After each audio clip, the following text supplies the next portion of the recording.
produk kami adalah Ngerti IT yang sudah ada di Google Play Store. Nah, di sini saya persilakan ada Kak Kevin ya. Kita ngomongnya Kak aja ya. Jadi biar casual ya. Kita juga masih muda-muda semua kok. Nah, silakan Kak Kevin perkenalkan diri. Oke, selamat pagi ya. Selamat pagi, saya dengan Kevin. Saya sebagai CEO di PT Polaris Hari Bangsa. Ini langsung aja kali ya? Langsung mulai aja. Perkenalkan diri. Aku perkenalkan dulu ya. Oke, selanjutnya Ical. Oke, kedengaran ya? Ya, saya Faisal Firdaus di PT Polaris. Saya sebagai Mobile Development Lead. Itu aja sih. Terima kasih. Selanjutnya mungkin siapa Kak? Kak Mahendra ya. Oke, halo. Kedengar ya suara saya ya? Oke, saya Mahendra, di Polaris ini saya sebagai Product Lead Manager. Oke, segitu aja dulu ya. Thank you. Dan ada saya terakhir, Stanilius, sebagai mobile developer juga, sekaligus mahasiswa UMN tahun terakhir atau semester 8 sekarang. Oke, nah kalau gitu saya mulai aja nih webinarnya.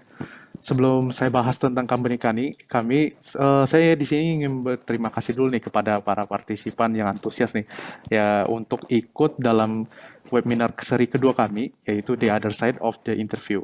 Nah, pertama-tama, PT Polaris Cahaya Bangsa ini adalah sebuah startup yang bergerak di bidang teknologi informasi, khususnya digital apps dan IT solution.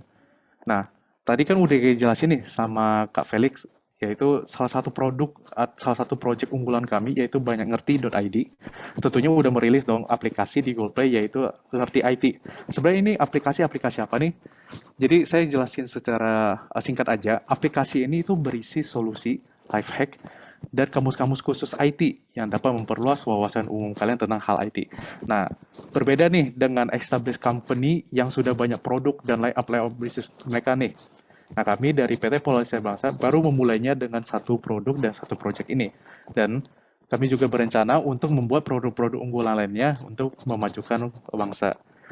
Nah, selanjutnya, sebenarnya kita ini apa sih? Sebenarnya siapa sih kita gitu kan? Singkat kata, kita ini adalah personil yang punya rasa penasaran yang tinggi dan semangat untuk memenuhi rasa penasaran tersebut, baik di bagian manajemen, soft skill maupun hard skill.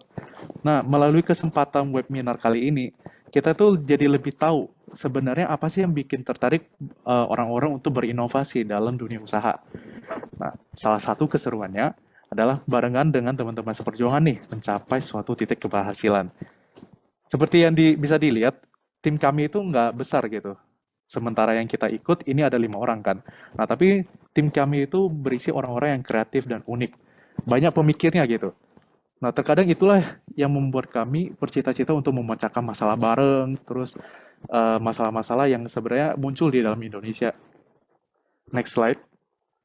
Mungkin ada beberapa dari partisipan atau mungkin panelis gitu ya, memikirkan bahwa kenapa sih harus buat sebuah perusahaan, atau juga teman-teman kita bisa bikin aja suatu komunitas gitu kan, apalagi dengan sebenarnya ada ide awal dari tim member kami, yaitu yaitu banyak ngerti.id, yaitu memberikan wawasan kepada masyarakat Indonesia tentang hal-hal kecil yang seharusnya mereka udah tahu dan pahami di era yang serba berkembang pesat ini. Tapi kan kalau di antara teman itu kan kadang ada yang namanya keseriusan yang nggak konsisten gitu ya. Anggapannya kayak kadang kita serius nih, seru ngobrol. Kadang kita seperti bercanda gitu ngomongin satu ide. Nah, supaya mewujudkan ide-ide itu, kita jadinya lebih serius untuk membangun sebuah perusahaan startup. Nah, kami tekadkan tuh untuk mencapai tujuan dengan bantuan para tim yang sering berjalan semakin banyak.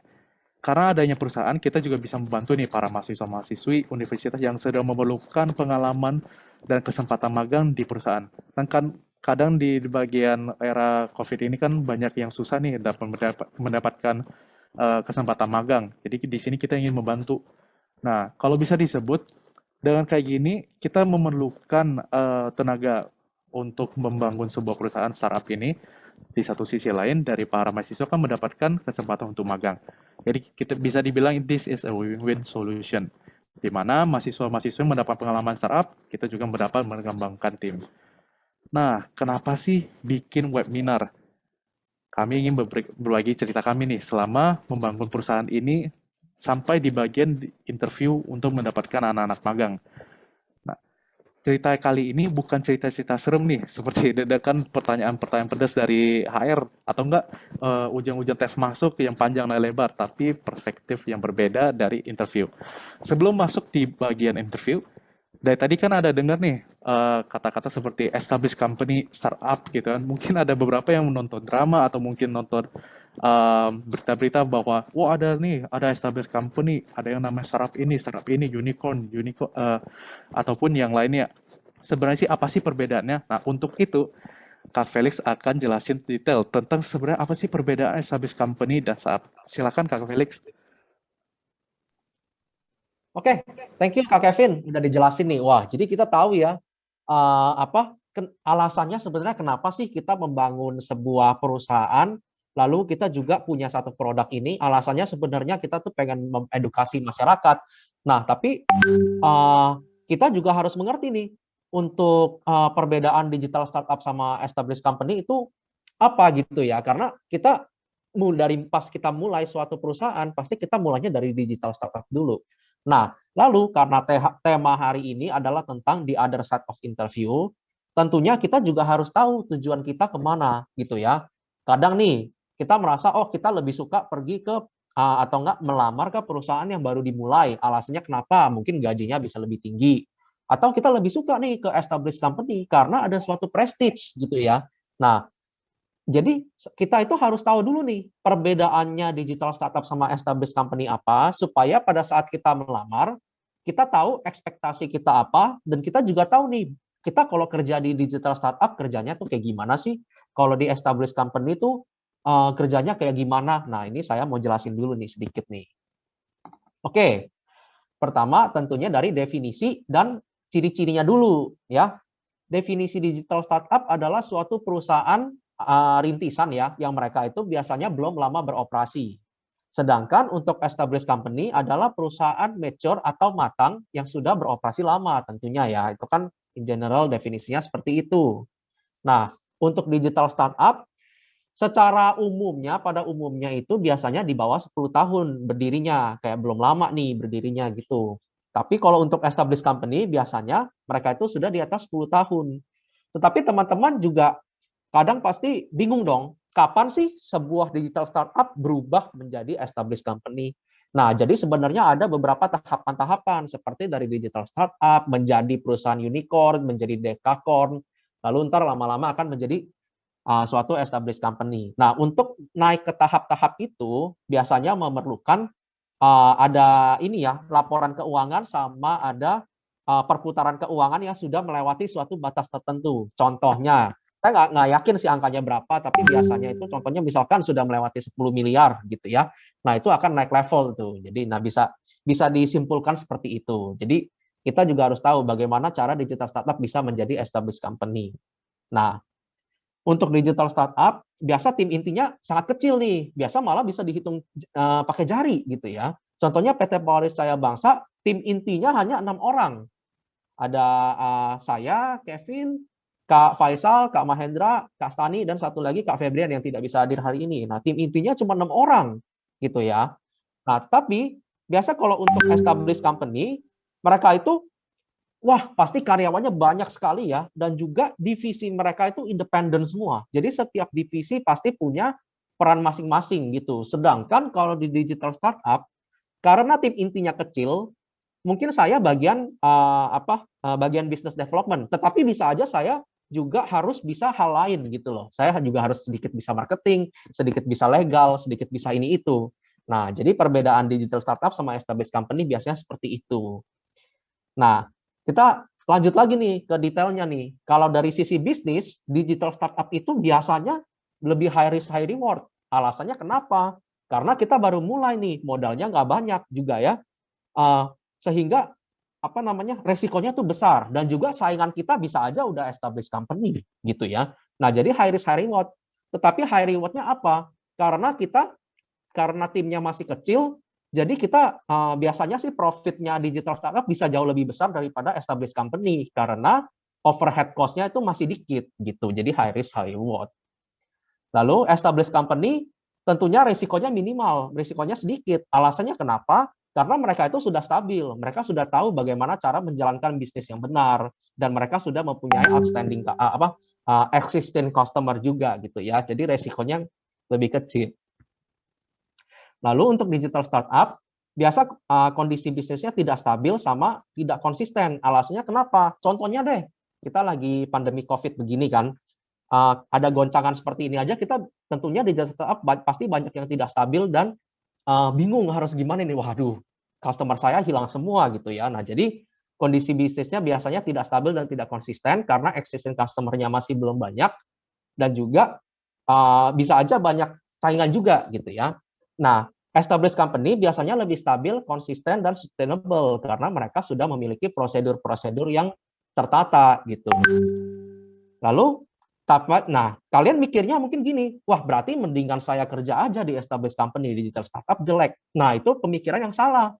Alasannya apa? Ntar akan saya jelasin di slide berikutnya, tetapi digital startup itu, kalian itu masih baru start slow nih, tetapi masih ada kesempatan booming. Ya, mungkin kalian awal-awalnya nama digital startup-nya masih belum dikenal, tetapi karena kalian bagian dari tim inti, kalau pada saat kita bisnisnya udah mulai jalan nih, terus namanya udah mulai terkenal, kalian itu adalah salah satu key player-nya dari digital startup, sehingga kalian itu juga masuk ke dalam tim intinya yang pada saat booming. Nah, nama kalian tentunya pasti akan jadi bagus. Wah, dia nih, si A nih, dia yang waktu itu sebelum perusahaannya booming, dia yang bantu tuh perusahaannya supaya perusahaannya booming sampai sekarang, sampai segede sekarang. Nah, contohnya seperti itu. Gitu. Lalu untuk established company, biasanya mereka sudah melewati masa boomingnya, gitu ya, karena namanya sudah dikenal banyak orang, ya, jadi udah nggak ada kesempatan booming seperti itu. Nah, untuk budaya dan beberapa hal-hal lainnya, untuk salah satunya adalah digital startup tentunya lebih cross dependent, sangat sering berkolaborasi antar departemen. Ini yang tadi saya bilang nih, karena kita timnya dikit, tentunya kita akan saling berkolaborasi dengan antar departemen. Saya bisa business marketing, tapi saya juga harus bisa beberapa hal lain gitu. Nah, sedangkan established company cross dependent tentunya pasti ada nih. Kayak misalkan IT pasti mungkin bisa ngomong sama finance dan lain-lain ya.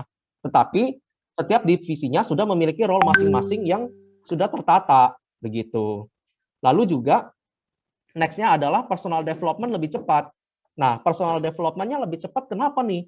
Karena kita jumlah orangnya dikit, jadi kalau misalkan kita nggak bisa melakukan suatu hal nih, tentunya kita sendiri yang harus bisa, karena kita nggak bisa cari orang lain, kita nggak ada mentor.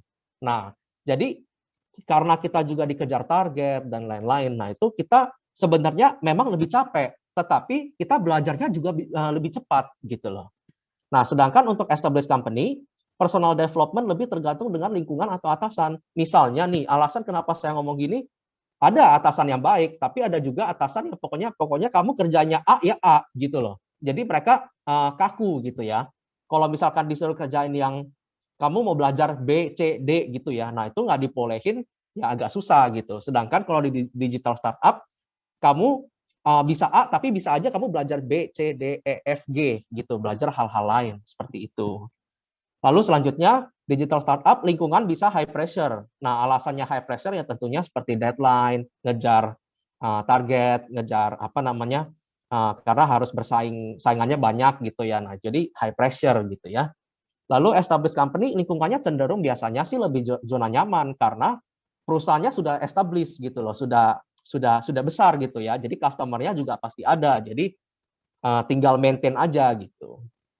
Nah, digital startup untuk personal development-nya juga lebih baik menurut saya karena kita itu dilatih lebih untuk cepat tanggap, quick to adapt dan mandiri gitu ya. Karena di digital startup tentunya risikonya dan juga tantangannya banyak sekali. Jadi kita tuh harus cepat gerak cepat gitu ya atau gercep ya. Nah, jadi kita biasanya mandiri juga karena kita harus bisa belajar sendiri. Kalau misalkan nggak tahu sesuatu, kita harus tanya teman atau nggak cari ke info-info lainnya gitu. Sedangkan kalau established company, adanya proses birokrasi dan prosedur yang ketat.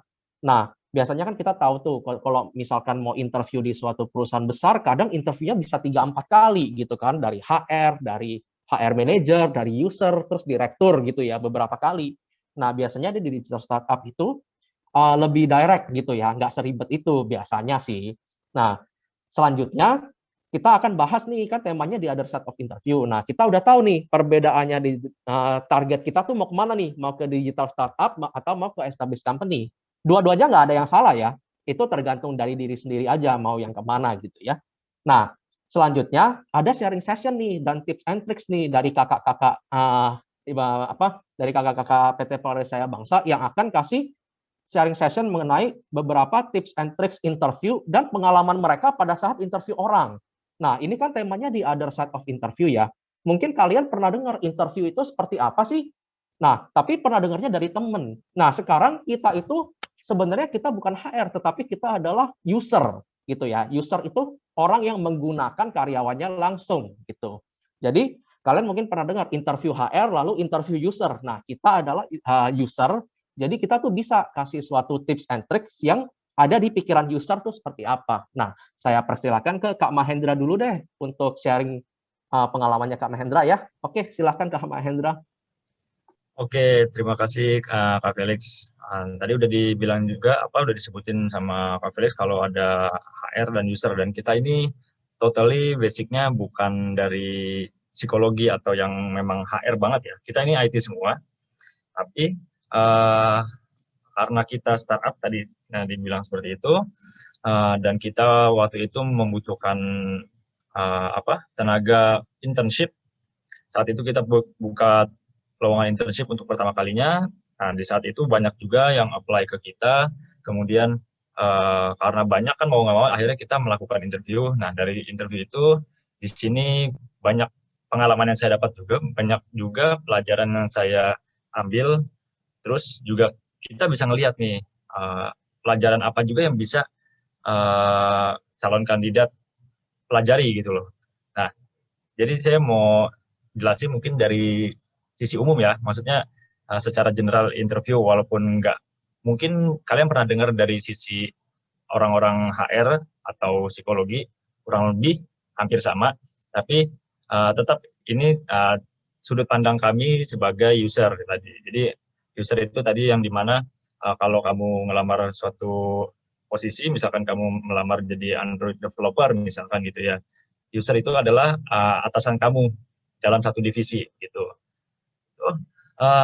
Awalnya ini sebenarnya biasanya kita nih yang interview kalian calon kandidat gitu, biasanya kita udah tahu itu kamu itu pernah interview atau belum, atau baru pertama kali banget gitu. Itu kita sebenarnya udah tahu, tapi kan tetap kita ini nggak kasarnya kita nggak mau peduli soal itu, kamu mau pertama kali atau kamu udah pernah interview berkali-kali. Nah, makanya di sini kalian ini harus profesional ya. Yang bisa kita lihat nih, salah satunya mungkin saya mau sharing sedikit. Orang-orang yang baru pertama kali interview itu biasanya mereka nih gugup atau tegang gitu. Biasalah itu udah jadi kayak penyakit umum ya, penyakit umum orang yang baru pertama kali ya. Itu biasanya karena begini nih. Pertanyaannya, kita ambil pertanyaan gini. Kenapa kita gugup? Nah, kenapa kita gugup? Karena biasanya kita belum siap. Nah, kenapa kita belum siap? Nah, biasanya karena kita belum menguasai. Kenapa kita belum menguasai? Nah, karena kita biasanya belum belajar, jadi nggak bisa menguasai. Nah, pertanyaan berikutnya nih, kenapa kita belum belajar? Nah, itu cuma bisa dijawab oleh kalian sendiri. Belajar di sini maksudnya bukan belajar secara teknis atau belajar secara akademis aja ya.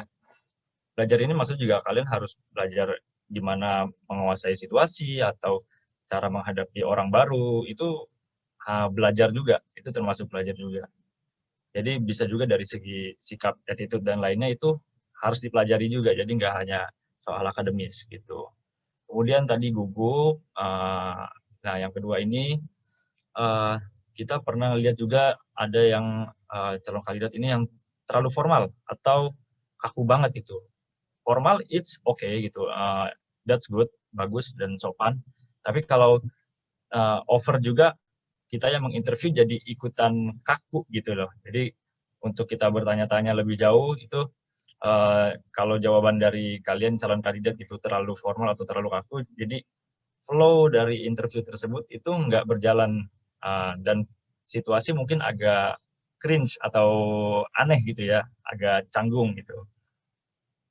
Jadi mungkin bisa di-improve kalau misalkan memang kalian ke instansi pemerintahan gitu, mungkin kalian harus lebih formal, it's okay, nggak apa-apa. Tapi kalau misalkan memang kalian kenal culture budayanya mereka itu lebih santai, mungkin bisa agak lebih rileks ya, tapi tetap pada sopan dan santun. Kemudian juga saya mau sharing sedikit ini, pernah kita interview salah satu kandidat ya, itu dari CV atau dari resume-nya itu dia keren, beneran keren. Jadi dia punya karya, waktu itu kita buka internship untuk desainer ya. Dia punya portofolio itu keren, dia pernah bikin desain untuk ilustrasi buku, ilustrasi sosial media, ilustrasi yang lain-lain dah. Pokoknya kita lihat, wah portofolionya bagus nih, ayo kita invite buat interview. Nah, oke nih, karena kita tertarik dari resume-nya, kita coba invite nih untuk interview. Kemudian saat interview ini ternyata agak di bawah expect kita. Ya, kenapa? Karena dia tidak menunjukkan dia tidak mengekspresikan karyanya dia gitu loh. Ibaratnya kayak dia, kita coba tanya-tanya dia, ini kamu buat ilustrasi ini untuk siapa, atau kamu buat ilustrasi ini berapa lama gitu-gitu.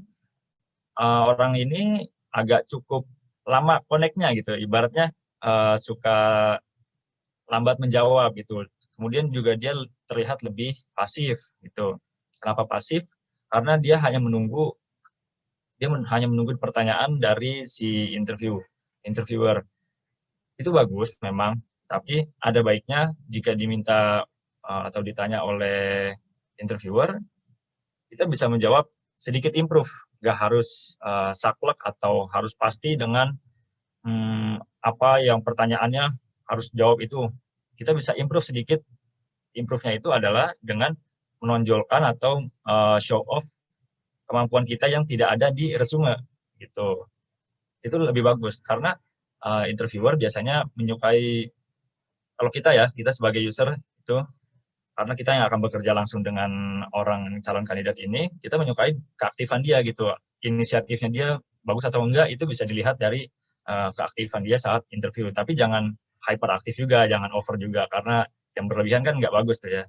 Jadi kalau dari segi pandangan umum seperti itu. Nah, mungkin yang perlu diperhatikan ya, yang tadi itu kayak gugup itu bisa dilatih. Itu sebenarnya kita sering-sering aja ketemu orang baru atau nyapa-nyapa orang gitu. Misalkan kita lagi pesan ojol atau ojek gitu, kita sambil di jalan boleh sambil ngobrol sama abangnya. Itu salah satu melatih kebiasaan kita berbicara dengan orang baru, itu juga penting. Kemudian kefokusan kita, jadi saat ditanya oleh interviewer kita bisa menjawab dengan baik gitu kan, dan nggak ngalor ngidul, aktif, antusias sama company atau posisi yang ingin kita lamar gitu. Kemudian juga jawab pertanyaan dari interviewer juga yang baik gitu, dan tegas ya, jangan jangan kayak gitu. Mungkin dari segi general kurang lebih seperti itu ya. Sebenarnya banyak, kalau mau saya jabarin mungkin bisa sampai maghrib kita jelasin ini ya webinarnya. Tapi kita persingkat aja, nanti ada dari sisi teknisnya ini bisa disampaikan oleh Kak Faisal ya. Mungkin dari saya segitu. Kak Faisal silakan menambahkan. Thank you. Oke, thank you Kak Mahendra. Tapi ya sebelum saya menyampaikan tips and trick soal teknis, ini ada beberapa pesan dulu nih dari Kak Felix. Silakan Kak Felix. Oke, thank you Kak Faisal. Sekarang sebelum kita masuk nih ke sesi berikutnya, kita hanya ingin mengumumkan bahwa kita akan ada Q&A nih, Q&A session mulai dari sekitar jam 11 ya. Kita lihat nih berapa lama nih tips dan sharing dari Kak Faisal ya. Nah, Q&A ini kita akan tampung semua pertanyaan teman-teman di chat. Jadi silakan aja ditanyakan ke chat yang ada di Zoom ya. Nah, langsung dikirim ke everyone. Ntar kita akan jawab satu persatu. Nah, bagi yang misalkan nih Q&A-nya banyak banget nih, kalau bagi yang nggak terjawab, nggak apa-apa, kita akan jawab lewat chat gitu ya. Jadi kita akan prioritaskan dari atas dulu sampai ke bawah, dan kita akan jawab gitu ya pada saat sesi Q&A. Mohon untuk namanya setiap peserta menggunakan nama asli supaya kami bisa entar kan ada door prize nih, ada undian ya. Jadi bisa kelihatan tuh nama aslinya siapa yang akan dapat door prize-nya. Nah, bagi yang nanya Q&A akan dimasukkan ke dalam pool undian door prize gitu. Jadi silakan ditanyakan aja nih kalau kalian ada pertanyaan ya. Kami tampung. Thank you Kak Faisal, boleh dilanjutkan materinya. Oke, thank you Kak Felix. Ya, jadi jangan malu-malu ya buat ditanya ya. Oke, sekarang masuk ke materi kali ya. Ya sebelumnya salam kenal semuanya, selamat pagi.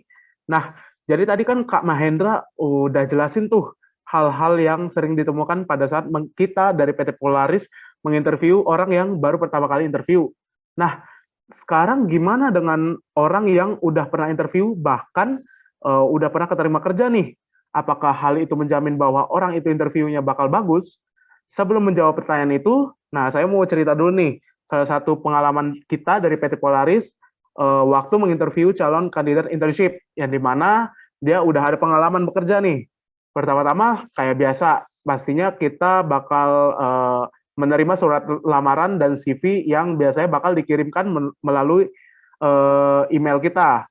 Nah, dari kita lihat dari CV dan portofolio yang diberikan, semuanya tuh sangat bagus lah ya, dan sangat cocok untuk requirement posisi yang kita waktu itu butuhkan. Apalagi dia udah ada pengalaman bekerja ya, tentunya menjadi nilai plus tersendiri dong. Nah, karena itu akhirnya kita undang nih orang tersebut ke tahap interview. Waktu interview, first impression dari kita tuh bagus. Dia datang tepat waktu, pakaiannya juga cukup sopan. Nah, tapi pada saat kita meminta kandidat tersebut untuk menjelaskan pengalaman bekerja dan portofolionya, nah di sini nih kita lihat dia mulai agak melenceng sih ini. Kandidat ini pokoknya malah kayak melakukan sesi curhat tentang dulu di perusahaannya itu kayak mana, tapi cenderung mulai menjelek-jelekan perusahaan tersebut. Bahkan dia juga bilang nih, kalau dia pengen balas dendam dengan perusahaan lamanya dengan cara mengotak-atik atau mengobrak-abrik website perusahaan tersebut. Ya, kira-kira kayak gitulah. Nah, dari cerita tersebut, kita bisa tahu nih, orang yang udah pernah interview, bahkan udah pernah keterima kerja pun, nggak menjamin interviewnya pun bakal bagus. Nah, ini adalah ciri-ciri orang yang don't know how to interview. Atau orang-orang yang nggak tahu gimana sih cara interview yang baik. Mereka biasanya bakal bersikap cenderung sombong ya, terus merasa udah jago gitu. Ya hal ini nggak baik ya. Ya perlu ditekankan bahwa walaupun skill-nya teman-teman itu jago, teman-teman itu tetap harus bersikap rendah hati. Teman-teman tuh boleh kok menunjukkan atau menceritakan tentang skill teman-teman, tapi hanya pada saat memang diminta untuk menjelaskannya. Dan juga jangan lupa menggunakan bahasa yang baik dan sopan sehingga nggak terkesan sombong atau berlebihan. Lalu selanjutnya, apabila teman-teman udah punya pengalaman bekerja nih, jangan pernah menjelek-jelekan perusahaan sebelumnya ya. Apalagi di hadapan interviewer perusahaan yang bakal kamu lamar selanjutnya. Karena apa? Semua perusahaan itu pasti punya kelebihan dan kekurangan ya. Kalau teman-teman menjelek-jelekan perusahaan sebelumnya, ya bisa aja nanti teman-teman bakal menjelek-jelekan perusahaan yang bakal akan kamu lamarin selanjutnya ini ke depannya, sehingga interviewernya pun bakal pikir 2-3 kali buat nerima kamu apa enggak gitu. Setelah itu ada lagi nih hal yang teman-teman harus siapin nih sebelum interview, yaitu namanya adalah portofolio. Soalnya pengalaman juga nih, pernah juga kita interview calon kandidat intern yang katanya sih udah ada pengalaman bekerja. Tapi waktu itu kita minta tunjukin portofolionya, dia nggak bisa nunjukin dengan alasan udah nggak punya aksesnya lah, atau pokoknya udah nggak bisa dibuka lagi, gitu-gitulah pokoknya. Nah, portofolio ini kenapa sih penting banget? Nah, karena itu bisa menjadi bukti bahwa kamu tuh memang punya keahlian, prestasi, atau pengalaman yang sesuai dengan yang udah kamu tulis sebelumnya di dalam CV atau di surat lamarannya ya. Ya, intinya portofolio ini bisa membuat kamu lebih meyakinkan lah di mata interviewer, khususnya ya di bagian interviewer user ya, yang nantinya bakal bekerja langsung sama kamu nih. Nah, selain itu portofolio itu juga bisa jadi apa ya, nilai jual kamu lah pada saat proses negosiasi jabatan atau gaji. Nah, itu kan penting banget tuh. Nah, tapi ingat nih, portofolio itu benar-benar harus sesuatu yang emang pernah kamu kerjakan ya. Baik kamu kerjain sendiri ataupun kamu kerjainnya di dalam sebuah tim. Jangan dibohong-bohongin portofolionya. Karena ini cerita lagi nih, ada juga nih interview user yang dia nggak dites, tapi cuma ditanya-tanya berdasarkan portofolio yang udah kamu beri.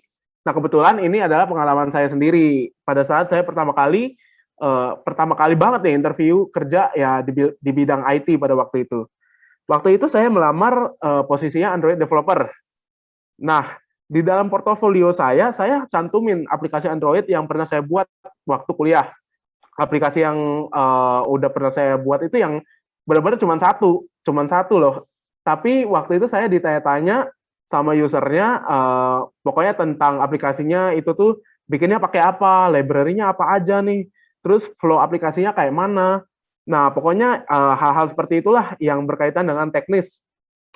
Nah, karena aplikasi itu benar-benar saya yang bikin sendiri, alhasil saya lancar dong jawab semua pertanyaan-pertanyaannya, dan pada akhirnya pada saat waktu itu saya keterima kerja karena saya jawabnya lancar lah. Berarti apa?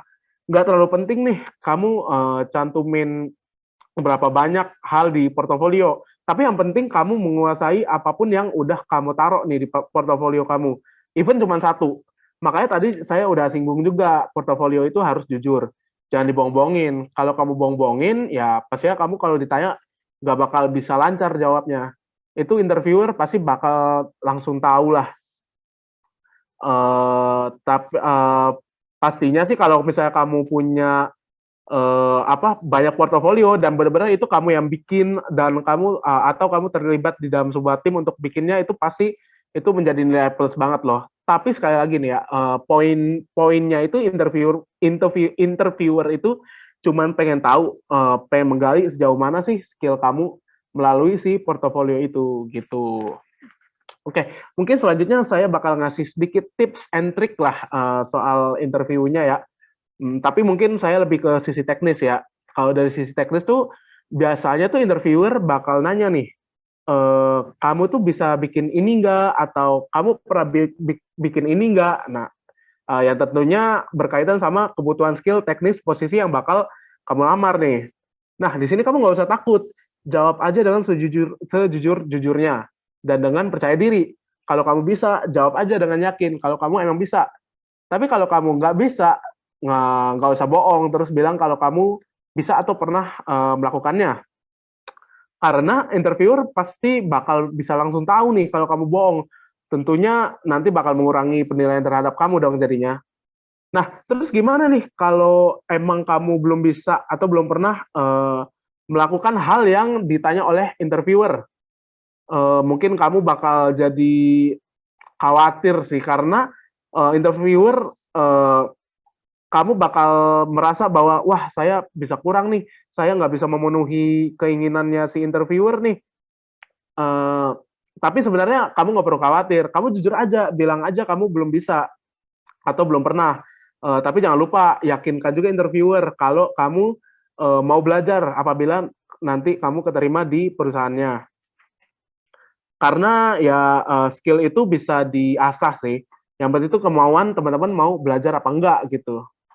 Terus paling tips yang selanjutnya ini penting banget, tadi udah sempat saya bahas juga sedikit ya, yaitu portofolio.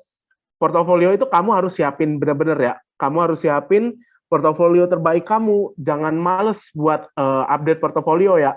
kalau portofolio aja males gimana nanti di kerjaan gitu kan. Pasti kayak gitu interviewer mikirnya. Dan sekali lagi jelasin portofolio kamu dengan sebaik-baiknya dan sejujur-jujurnya. Tentunya sekali lagi dengan percaya diri. Gimana caranya biar percaya diri? Nah, balik lagi nih, pastikan yang kamu cantumkan di portofolio ini adalah memang hasil karya kamu atau kamu terlibat di dalam sebuah tim yang membuatnya.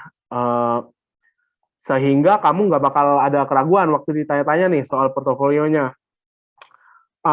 Atau misalnya nih, kamu udah lama nih bikin apps, misalnya kamu mau jadi developer, kamu bikin apps-nya tuh udah lama banget, udah lupa waktu itu bikinnya pakai apa ya. Nah, itu kamu boleh sebelum interview di-review dulu tuh portofolionya. Kamu ingat-ingat dulu bikinnya pakai apa dan sebagainya lah. Ya mungkin itu aja sih cerita-cerita tentang pengalaman interview, tips and trick, dan hal-hal yang harus kamu perhatiin pada saat interview ya. Khususnya nih interview dengan user ya. Nah, terus tadi kan kita udah berkali-kali kita singgung kalau di PT Polaris itu kita udah sempat nih buka kesempatan magang buat teman-teman mahasiswa. Jadi ya mungkin bakal bagus banget kali ya kalau kita dengerin pengalaman salah satu teman kita yang udah pernah intern nih di PT Polaris. Ya kebetulan bersama kita kan udah ada Kak Steny nih, di mana Kak Steny ini sekarang udah resmi menjadi bagian dari PT Polaris, di mana sebelumnya Kak Steny ini pernah magang di PT kita. Mungkin bisa langsung aja nih ya, Kak Steny berikan pengalaman sekaligus kasih apa ya tips and trick lah. Oke, Kak Steny siap? Boleh Kak Faisal. dipersilakan. Siap Kak Faisal, thank you. Jadi aku langsung mulai aja ya. Jadi sebagai mungkin masih mahasiswa juga di UMN, yang notabene masih muda juga, jadi ya mungkin pengalamannya belum banyak, nggak jauh dari teman-teman sekalian yang masih kuliah juga. Mungkin ada juga yang udah seangkatan sama aku sekarang di semester 8 atau mungkin di bawahku. Jadi mungkin aku sharingnya nggak akan banyak, tapi coba didengar aja, mungkin bisa bermanfaat buat kalian. Jadi awal sebelum interview itu apa sih yang harus kita persiapkan? Nah, ini sebagai poin pertama. Jadi yang pasti itu penampilan kita, itu penting banget. Jadi penampilan kita itu sebagai first impression dari interviewer buat kita sebagai pelamar kerja gitu. Jadi contohnya mungkin bajunya kalian bisa pakai baju polo atau yang baik itu pakai kemeja. Dan jangan coba-coba mungkin kalau interviewnya offline atau kalian datang langsung ke kantor, jangan coba pakai sandal jepit atau ripped jeans, apalagi celana pendek. Itu jangan pernah ngide seperti itu. Gitu. Terus berikutnya tuh kalian harus persiapkan knowledge atau pengetahuan kalian tentang perusahaan yang kalian lamar. Contohnya misalkan PT Polaris Jaya Bangsa ini bergeraknya di bidang apa, ya kan? Bisnis modelnya seperti apa, dan mungkin sebatas yang di pengetahuan yang umum aja gitu dari PT atau perusahaan yang kalian lamar gitu, yang mungkin mereka cantumkan di websitenya atau sosial medianya seperti itu.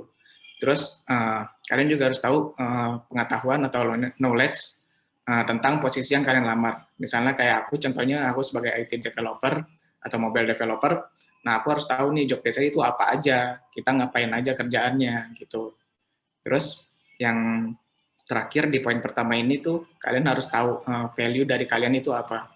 Misalnya contohnya soft skill kalian, hard skill kalian itu apa aja. Buat hard skill mungkin kalian kalau misalkan buat aku contohnya sebagai anak mahasiswa jurusan IT gitu, ya aku bisa bahasa pemrograman apa aja, ya kan.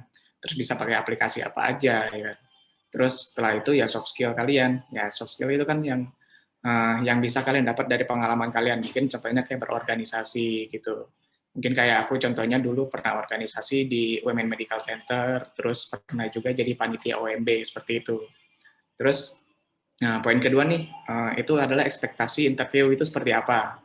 Jadi kalau buat aku, ekspektasi interview itu pasti so much pressure lah. Mungkin HR-nya serem, galak-galak, melotot gitu. Kayak aku ditembak-tembak pakai pertanyaan-pertanyaan yang sulit dijawab gitu. Ekspektasi seperti itu. Terus kalau buat aku sendiri mungkin karena jurusan aku IT, aku bakal dites gitu. Misalkan ada tes algoritma pemrograman atau coding dan sebagainya. Itu kalau ekspektasi aku sebagai anak IT. Gitu. Terus Aku mau sharing juga nih pengalaman buat interview waktu di Polaris Cahaya Bangsa nih sebagai internship atau mahasiswa magang gitu. Karena berhubung ini startup yang benar-benar baru mulai banget gitu. Jadi nggak kayak perusahaan-perusahaan besar yang mungkin interviewnya udah dijadwalin nih jam 8 atau jam 9 pagi ya, kamu standby gitu. Tapi kalau di PT Polaris Cahaya Bangsa ini waktu itu aku interview jam 8 malam, teman-teman. Gitu. Jadi pernah sempat mikir juga kok ada gitu ya yang interview jam 8 malam gitu. Tapi ya udahlah karena aku juga butuh magang kan. Ya udah aku sempatkan jam 8 malam interview. Nah, terus aku pikir interview ya paling cuma sama satu orang gitu. Tapi di luar ekspektasi banget tiba-tiba interview aku tuh full team. Jadi dari PT Polaris Bangsa ini yang sebelumnya ada 5 karena aku orang ke-6 di sini. Jadi 5-5-nya itu interview aku waktu itu malam-malam. Dan terus ya waktu itu emang banyak banget panjang, kita juga sambil cerita-cerita ya. Mungkin karena aku sendiri ngomongnya nggak terlalu kaku waktu itu, kita jadi enjoy aja interviewnya gitu. Terus ditanya juga soal portfolio aku sih, benar yang kata Kak Faisal bilang, portfolio kita itu penting. Jadi apa pengalaman kita sebelum masuk itu bisa kita jual ke perusahaan untuk nilai tambah kita gitu. Jadi contohnya kalau buat aku masukin project-project aku dari mata kuliah atau di luar mata kuliah itu ke repository atau GitHub gitu. Mungkin ini buat anak-anak IT aja sih yang ngerti gitu. Terus tips sih dari aku nih setelah aku udah ngalamin beberapa pengalaman interview di organisasi kemahasiswaan ataupun di internship di PT Polaris Cahaya Bangsa. Jadi yang pertama tuh pasti kalian harus confidence atau percaya diri. Itu penting banget. Nah, terus yang kedua tuh kalian harus hindari penjelasan yang berbelit. Jadi jangan ngomong misalkan kayak muter-muter lagi gitu. Jelasin aja langsung straight to the point itu apa gitu. Terus berikutnya itu kalian harus kasih tahu atau mention prioritas kalian itu apa untuk kerja di situ. Misalkan kayak aku masih kayak lulus juga belum ya, aku utamakan pasti experience dulu. Jangan misalkan gaji dulu, minta gaji muluk-muluk gitu. Belum juga lulus sudah minta gaji 8 juta ya gitu. Kaget lah nanti SR-nya gitu kan. Terus berikutnya tuh kalian harus kasih tahu juga kalian tuh bisa kerja dalam tim atau enggak gitu. Mungkin ada beberapa mahasiswa yang selama kuliah gitu nggak senang sama kerja tim karena dia kerja sendiri, timnya atau kelompoknya ya udah cuman di carry doang gitu istilahnya. Terus tapi kalau di perusahaan atau di dunia kerja itu nggak seperti itu. Kita tuh kerja udah ada porsinya gitu. Dan kalian harus tanggung jawab sama kerjaan kalian yang udah dikasih gitu. Terus pas interview mungkin ini berlaku untuk interview yang offline ya. Jadi mungkin beda kalau yang online. Tapi kalau yang offline itu kalian usahakan langsung tatap ke muka atau mata si interviewer kalian. Jadi kalian itu dinilai bisa yakin sama pendapat kalian atau jawaban kalian yang ditanya sama interviewernya. Itu teman-teman. Mungkin kurang lebihnya segitu aja sharing pengalaman sama tips and tricks dari aku. Nah, berikutnya setelah ini tuh ada kita bakal sharing contoh-contoh pertanyaan saat interview juga nih yang bakal dibawa sama Kak Mahendra sama Kak Faisal. Silakan Kak Mahendra sama Kak Faisal. Oke, balik lagi nih ke saya nih. Nah, ini bisa kalian lihat ya di layar kalian. Ini biasanya ini yang sering banget ditanyain oleh interviewer, baik itu HR atau user. Kita coba bahas satu persatu, mungkin secara singkat aja kita coba bahas. Saya bakal bahas yang dari sisi general ini. Yang pertama ini silakan perkenalkan diri Anda. Nah, ini maksudnya adalah kamu introduksi diri kamu, perkenalkan gitu. Nama saya siapa gitu, nama saya Anu, tinggal di Jakarta misalkan gitu. Pengalaman kerja bla bla bla jika ada, atau kalau masih fresh graduate kalian bisa kasih tahu saya lulusan Universitas Multimedia Nusantara gitu, jurusan ini. Kalau misalkan memang kamu rasa IPK kamu cukup bagus untuk disebutkan, boleh disebutkan juga, tapi enggak juga nggak apa-apa karena nggak ada kewajiban di situ. Jadi lebih perkenalan diri ini lebih ke introduce nama, alamat kamu secara jelas dan singkat, kemudian pengalaman kerja jika ada, atau kalau fresh graduate kamu lulusan mana gitu dan jurusan apa. Terus selebihnya itu kamu nggak perlu nyeritain kamu berasal dari keluarga sangat terpandang di Indonesia gitu, itu tidak perlu gitu ya. Atau misalkan saya anak kesekian dari 11 bersaudara, itu juga nggak perlu. Jadi hal-hal yang diperkenalkan dari diri kamu itu cukup yang relate dengan posisi yang kamu lamar gitu. Kemudian ada kenapa kamu melamar di perusahaan kita? Nah ini biasanya sulit dijawab.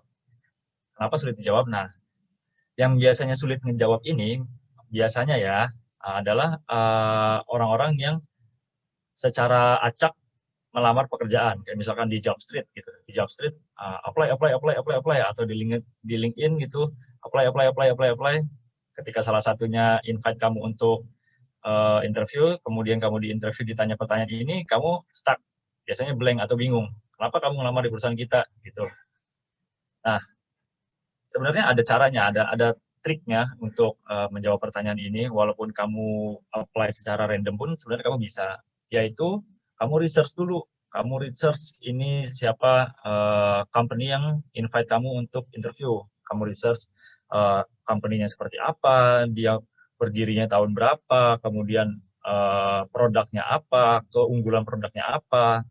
Kemudian kamu juga bisa research apa yang bisa diimprove dari perusahaan ini, misalkan itu secara general, atau apa yang bisa kamu kontribusikan melihat kekurangan yang bisa kamu lihat, misalkan dari website gitu kan.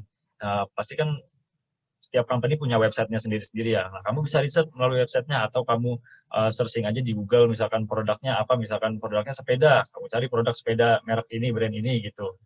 Itu adalah fungsi dari research. Jadi saat kamu di interview dan ditanya pertanyaan ini, kamu punya bekal untuk menjawab gitu. Nggak bingung, nggak blank, nggak mikir-mikir, karena saat kamu ditanya terus kamu nggak bisa jawab seperti itu udah di otaknya si HR atau user yang interview kamu udah pasti blacklist. Ya, karena kamu aja nggak tahu tentang company kita gitu. Ngapain kamu ngelamar ke sini gitu kan? Nah, terus yang ketiga, dari mana kamu tahu lowongan ini? Nah, kalau ini adalah tujuannya mereka company ini, perusahaan ini pengen tahu seberapa efektif sih iklan-iklan job yang mereka sebar di job portal gitu. Misalkan untuk posisi marketing mereka iklanin di Jobstreet, LinkedIn, atau misalkan di portal job lainnya gitu. Mereka pengen lihat seberapa efektif sih ini bisa terjangkau oleh para kandidat-kandidat. Nah gitu. Di sini kamu cukup menjawab dengan jujur aja apa adanya gitu. Sekalipun itu kamu dapat dari lowongan ini, misalnya kamu dapat dari teman, atau dari temannya teman, atau dari bapaknya teman gitu. Itu jawab aja gitu. Tapi jangan jawab, oh dari teman saya. Nah, dari teman sih emang. Nah, kamu coba cari tahu teman kamu itu dapatnya dari mana. Coba kamu cari tahu di job portal apakah ada lowongan itu. Nah, kamu jawab. Misalkan kamu dapat dari teman nih, wah ini ada posisi marketing nih. Nah, terus kamu tertarik, kamu coba cari tahu di Google misalkan. Kan ada, ini mesin mencari ini kan luar biasa nih ya. Kamu cari aja posisi marketing perusahaan ini. Nah, ada misalkan nongol di job portal mana. Nah, kamu sebut ini dari situ gitu. Kemudian ceritakan kelebihan dan kekurangan diri kamu. Nah, ini biasanya umumnya orang itu akan lebih mudah menjawab kelebihan-kelebihannya dia. Dan kekurangannya itu biasanya dia malah bingung untuk jawabnya ya. Yang normal sih, itu masih manusiawi, karena biasa manusia kan menutupi kekurangan dirinya ya. Tapi di sini kita harus fair saat ditanya atau diminta untuk jelasin kelebihan dan kekurangan. Yang pertama kelebihan dulu nih. Kelebihan ini maksudnya adalah kelebihan kamu untuk posisi atau field yang kamu lamar gitu. Misalkan kamu melamar di accounting, kelebihan kamu apa? Kamu bisa merekap laporan bulanan dalam waktu 2 menit misalkan gitu kan. Itu kelebihan tuh, kelebihan yang sangat luar biasa gitu. Jadi yang relate dengan pekerjaan yang kamu lamar. Kemudian nggak boleh kamu misalkan kamu ngelamarnya untuk accounting gitu, tapi kamu ceritakan kelebihan kamu, wah saya menang kejuaraan catur kemarin se-RT, sekelurahan gitu. Itu nggak perlu juga, karena tidak relate dengan field kamu gitu. Nah, oke, lanjutnya kekurangan. Nah, kekurangan ini kamu ceritain juga kekurangan kamu apa. Misalkan saya agak sulit bersosialisasi misalkan gitu.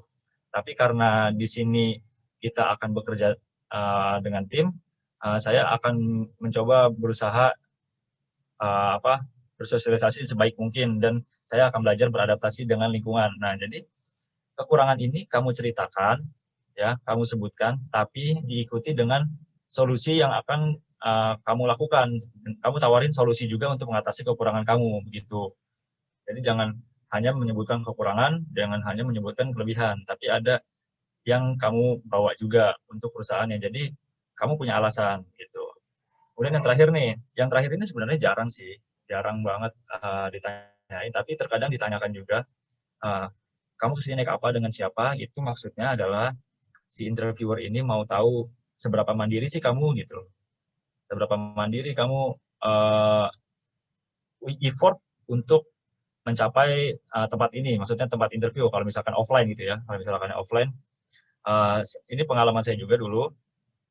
Jadi cukup jauh itu waktu itu saya melamar dari rumah saya. Nah, ditanya seperti itu, kesini naik apa dengan siapa? Nah, saya jawab itu waktu itu saya naik motor sendiri. Oh gitu. Nah, jadi dari situ si interviewer punya penilaian sendiri. Oh, orang ini effort sejauh itu, dia berani sendiri, misalkan naik transportasi apa dan datang ke sini tepat waktu, misalkan gitu.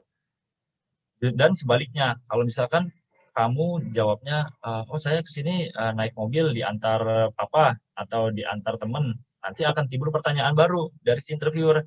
Kenapa diantar ini? Kenapa diantar papa? Kenapa diantar sama teman? Emang nggak berani sendiri? Nah, yang kayak gitu-gitu nanti akan ada penilaian tersendiri. Kalau dari kita ya, kalau dari saya dan teman-teman Polaris ini, kita juga pernah menginterview orang yang kayak gitu, walaupun nggak secara offline gitu ya. Tapi kita bisa menilai kalau orang ini ternyata masih belum bisa berinisiatif atau bisa mandiri gitu loh. Jadi itu bisa buat bahan penilaian juga. Jadi kalau sebisa mungkin memang masih terjangkau sendiri aja gitu. Jadi kalian terlihat tidak bergantung dengan orang lain. Gitu. Mungkin yang 5 pertanyaan berikutnya ini lebih ke teknis sama Kak Faisal lagi nih. Saya lempar lagi ke Kak Faisal. Coba jelaskan Kak. Oke, thank you Kak Mahendra. Ya balik lagi ke saya nih. Nah, untuk dari sisi teknis ya sekarang ya, ini ada beberapa contoh-contoh pertanyaan yang bakal sering ditanya nih. Nah, langsung aja deh. Yang pertama nih, pertanyaannya adalah, apakah kamu pernah membuat bla bla bla bla bla gitu kan? Nah, ini kayak yang tadi udah saya jelasin nih Kak, udah sempat saya singgung kan. Di sini interviewer itu pengen tahu nih, apakah kira-kira kamu bisa memenuhi requirement dari perusahaan yang posisi yang bakal kamu lamar gitu kan. Nah, ini sekali lagi kamu harus jawab dengan jujur ya untuk pertanyaan ini. Kalau memang belum pernah, bilang kamu kalau misalnya udah pernah nih atau bisa kamu bikinnya, ya bilang aja bisa. Tapi kalau belum pernah, jangan lupa bilang kalau kamu bakal belajar nantinya kayak gitu. Lalu yang kedua nih, ada pertanyaan nih.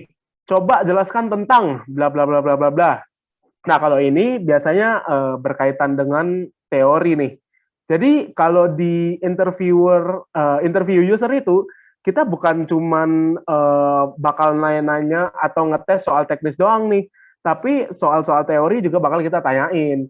Intinya tuh kita sebagai interviewer tuh pengen tahu nih seberapa jauh sih wawasan kamu tentang teori-teori dasar dari posisi yang bakal kamu lamar nantinya.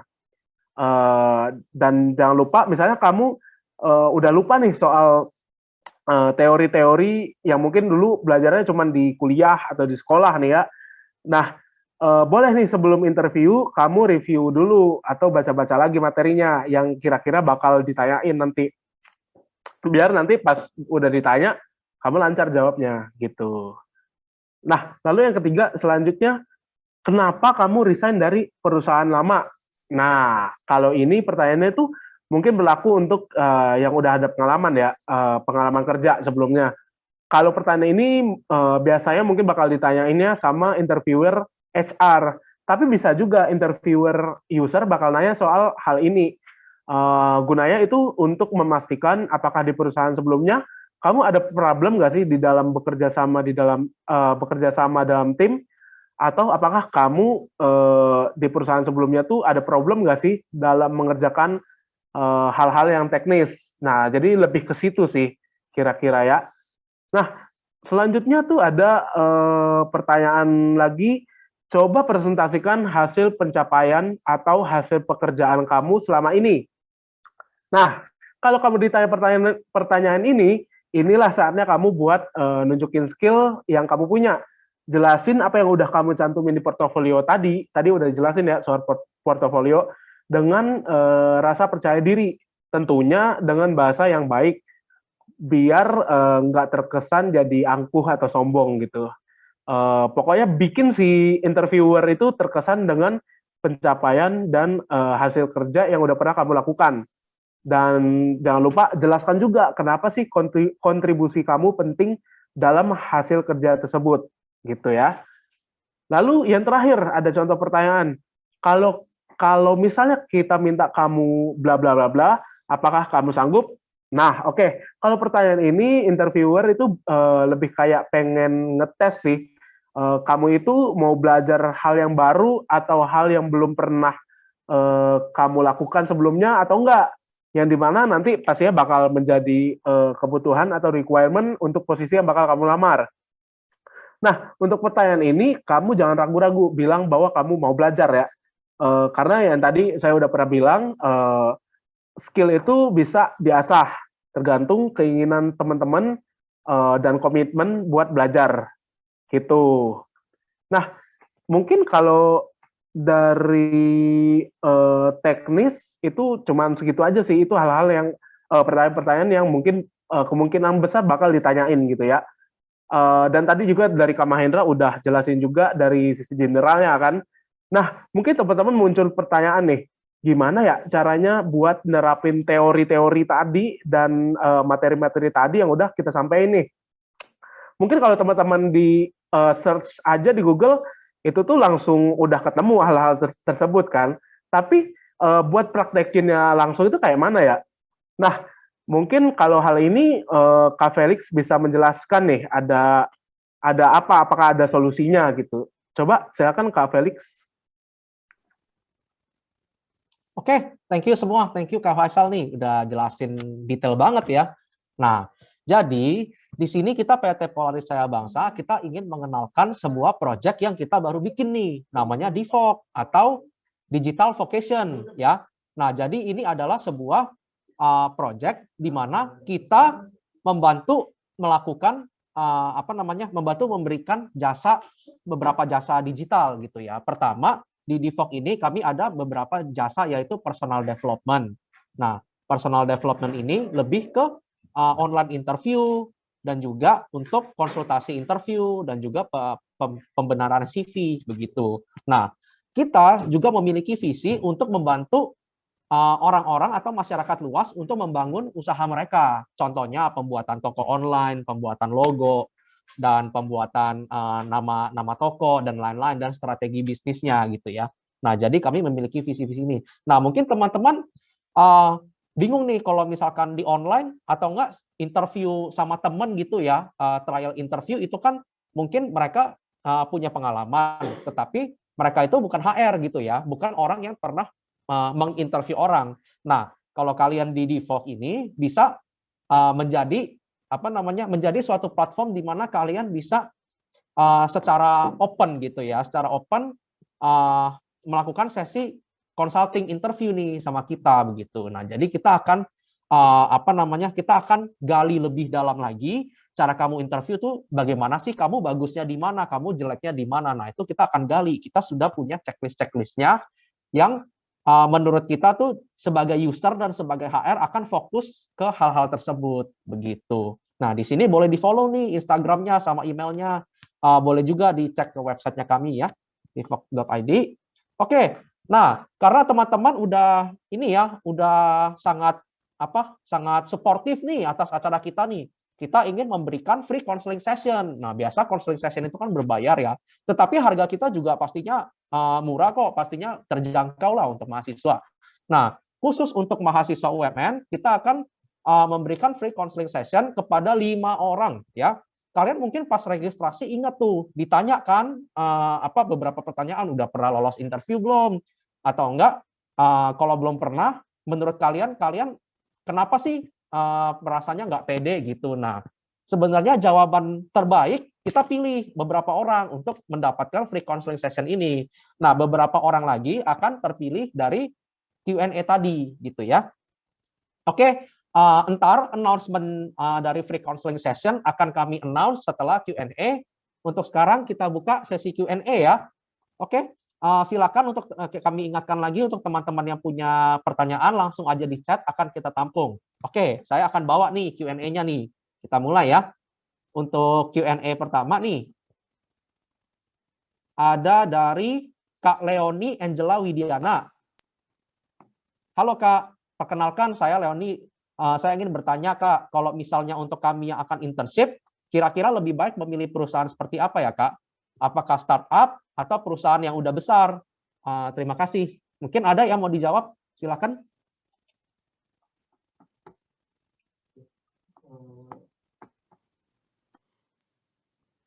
Oke, ini saya lihat yang tentang internship. Lebih memilih perusahaan yang seperti apa ya? Nah, ini tergantung kamu sih. Sebenarnya suka yang lebih belajar sendiri atau lebih ke bagian yang mandiri gitu kan? Anggapannya seperti diajarin atau lebih ke mandiri.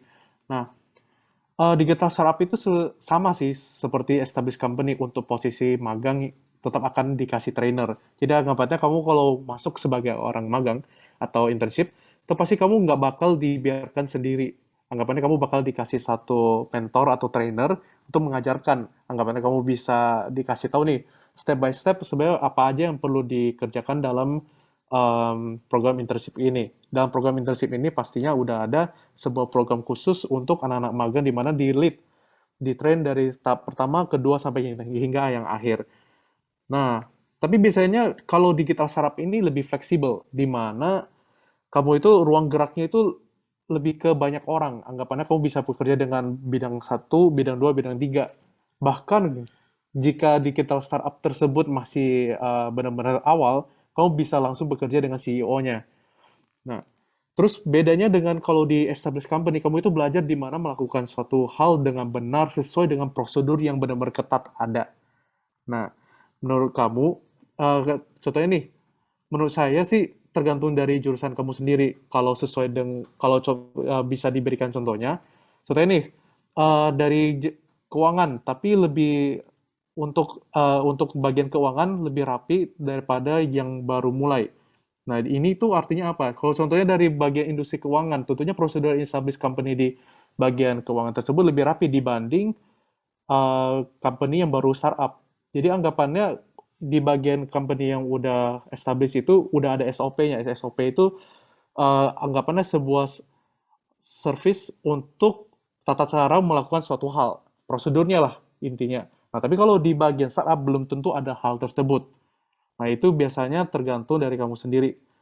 Nah, kira-kira dari Leoni gimana nih? Lebih prefernya yang benar-benar udah ada prosedurnya, udah ada benar-benar ketat, hal yang dikerjain kayak gini-gini, atau memang dari kamu sendiri pengennya lebih luas dan lebih fleksibel. Anggapannya kamu pengen belajar banyak hal, alhasil kamu bisa tahu dari hal-hal yang kamu pelajarin dari umum ini, yang mana lebih berminat ke kamu sendiri. Nah, gimana nih dari Leoni? Ada pertanyaan lagi atau udah jelas? Soalnya ini sih Kak, aku pernah dengar dari orang, katanya kalau internship itu lebih bagus kita nyari yang kayak emang nama company-nya udah besar gitu. Karena biasanya dari internship itu kita dilihat-lihat juga nih buat ke next job-nya gitu Kak. Jadi aku nanya seperti itu bagus yang mana? Oke. Nah, kalau yang untuk hal seperti itu tergantung kamu sendiri pengennya lebih ke mandiri atau ke sebuah posisi yang lebih tinggi. Anggapannya gini, kalau saya sendiri, saya lebih prefer nantinya akan membuka usaha sendiri. Alhasil, saya lebih prefer ke startup-startup di mana di startup tersebut saya bisa mempelajari banyak hal dari sisi manajemen, bisnis, dan teknis juga ada. Tapi kalau kamu sebagai orang yang lebih ke karirnya mencari posisi tinggi, di mana contohnya nih, kamu sebagai desainer draft, terus lanjut lagi sebagai senior designer, ataupun setelah itu bagian supervisor, manager. Nah, itu kamu bisa targetkan perusahaan-perusahaan besar. Tapi ingat, perusahaan-perusahaan besar itu strict. Strict di mana prosedur-prosedurnya harus dilakukan sesuai dengan SOP yang ada. Nah, kalau kamu menginginkan untuk mempelajari suatu hal yang benar-benar teknis dan itu dari bawah, bisa kamu pelajarin di bagian di established company. Karena memang dari merekanya udah ada prosedur yang khusus. Tapi lain sisi, kalau kamu pengen pelajari lebih luas, carilah startup gitu. Gimana, Leoni? Baik, terima kasih banyak Kak atas jawabannya. Ya. Oke, selanjutnya. Ini saya lanjut aja ya. Pertanyaan kedua saya bacakan. Dari anak Agung ND. Saya anak Agung ND dari UMN Angkatan 2016. Kak, mau bertanya, pada awal established apakah terbentuk sebagai mini atau mikro tim, bahkan apakah sebagai solo factor? Jika iya, saya ingin bertanya bagaimana cara terbaik untuk merekrut dan mempromosikan startup. Saya masih berjuang di tahap ini karena itu saya ingin bertanya. Terima kasih. Tambahan cara mendeteksi orang-orang yang bisa menusuk dari dalam atau belakang. Terus juga ada tulisan bahwa saya kan ada sampingan joki aplikasi untuk mahasiswa, apakah bisa dimasukin ke portofolio? Oke, mungkin yang lain ada yang mau bantu jawab untuk bagian ini?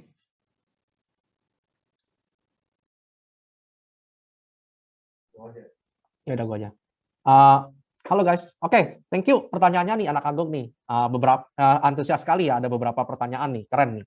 Nah, jadi kalau dari saya sih gini, untuk tahap awal biasanya tuh digital startup tuh biasa variasi. Nah, itu tergantung dari sifat kamu kerjanya tuh gimana dulu nih.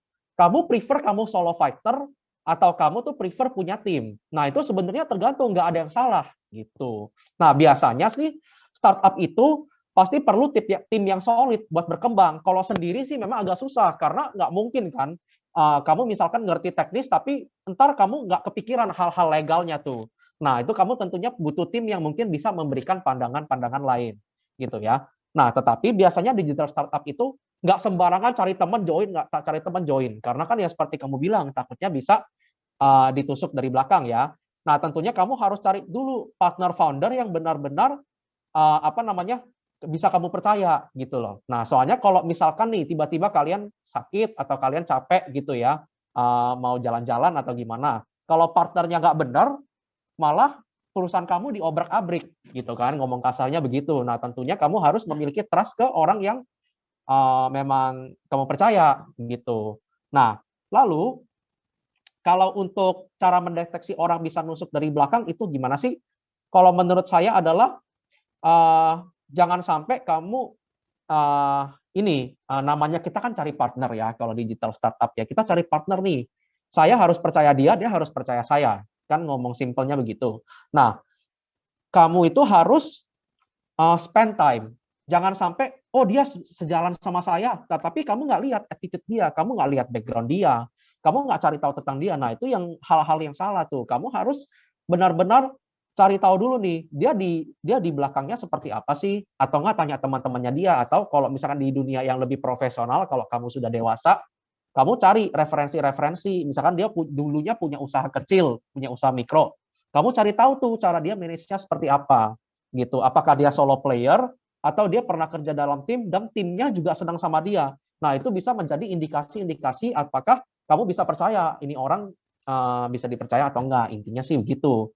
Nah, kalau untuk memang sih namanya nusuk dari belakang kan kita nggak tahu ya, itu ada di hati orang masing-masing ya. Tetapi makanya kita harus selalu kontrol terus nih. Jangan sampai, oh saya percaya dia, terus saya lepas. Nah, jangan sampai seperti itu. Kita tetap harus memiliki kontrol yang kuat di dalam perusahaan kita. Apalagi kita yang foundernya gitu ya. Kita harus fair lah gitu ya. Jangan sampai kita lepas, dia udah bisa kerja, dia yang kerja, malah ntar dia melakukan hal-hal yang aneh gitu ya. Dia merasa, oh gue lebih berkontribusi banyak nih ke perusahaan ini. Jadi malah ujung-ujungnya kamu ditusuk gitu. Nah itu jadi kita juga harus punya kontrolnya juga gitu loh setelah memiliki teman yang bagus gitu. Nah, lalu untuk joki aplikasi ke mahasiswa lain, sebenarnya selama hal ini merupakan hal yang kamu kerjakan ya, dan bisa kamu jelaskan aja, dan maksudnya itu kamu jangan sampai menjelek-jelekkan teman kamu juga, jangan, kamu profesional aja, bahwa ini memang saya ada kerjakan, atau nggak bisa bilang berkolaborasi, nah itu juga bisa salah satu hal poin plus lah gitu, jadi kan itu menambah portofolio kamu juga, kalau dari kami sih begitu ya. Oke, selanjutnya nih, ada pertanyaan dari, sorry, saya tanya dulu, anak Abung gimana responnya nih, ada oke nggak gitu? Oh, tadi udah jawab di chat ya, terima kasih tipsnya. Oke, kita lanjut nih, Zevanya ya. Selamat siang Kak, perkenalkan saya Zevanya. Saya mau bertanya, jika seseorang melamar dengan skill yang biasa aja, tapi dia attitude sama semangat kerjanya bagus, presentasi kemungkinan diterimanya gimana Kak? Oke, silakan. Oke, untuk pertanyaan ini, selamat siang juga Zevanya. Nah, sebenarnya ya, ini kan ngomongin soal skill nih ya. Sebenarnya skill itu kan nggak punya satuan ukuran sebenarnya. Skill itu ada nggak sih? Nggak ada sentimeternya, nggak ada kilometernya kan? Sebenarnya untuk hal ini tuh tergantung, balik lagi nih, posisi yang bakal kamu lamar tuh apa. Misalnya kamu bakal lamar untuk posisi yang lebih ke teknis ya, atau butuh teknis yang contohnya sebagai programmer misalnya ya, ya tentunya interviewer pasti bakal lebih fokus sama skill teknis kamu sebenarnya. Tapi tadi kan saya udah pernah bahas juga kalau skill itu bisa diasah. Jadi skill yang biasa-biasa aja yang kamu bilang itu bisa berkembang nantinya seiring waktu. Yang penting kamu bisa meyakinkan interviewer kalau kamu bakal komitmen buat belajar. Itu hal yang pentingnya. Nah, lalu itu kan tadi misalnya kamu lamarnya ke teknis ya. Lalu kalau misalnya kamu mau lamarnya tuh lebih ke marketing, lebih bisnis gitu ya, itu kamu perlu skill tambahan lagi, yaitu skill komunikasi pastinya. Itu termasuknya ke soft skill sih. Cuman soft skill pun bakal menjadi sebuah pengaruh nantinya. Pokoknya balik lagi ke posisi apa yang bakal kamu lamar deh. Intinya seperti itu. Kalau ditanya presentasi kemungkinan diterimanya cukup besar, nggak ada yang tahu sebenarnya ya. Cuman ya balik lagi deh, intinya tuh kamu mau belajar. Itu kamu seberapa meyakinkannya bahwa kamu akan belajar nantinya. Lebih ke situ sih. Mungkin Zevanya ada tambahan nggak? Ada komentar gitu, any comment? Atau teman-teman yang lain ada tambahan?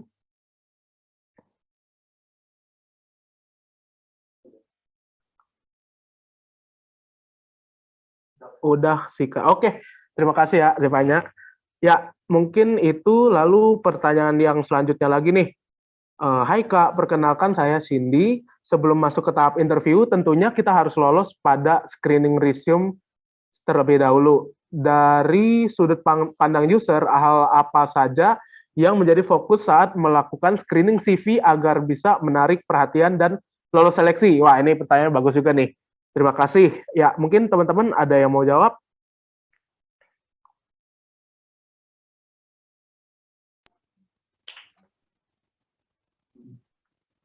Oke, saya jawab ya.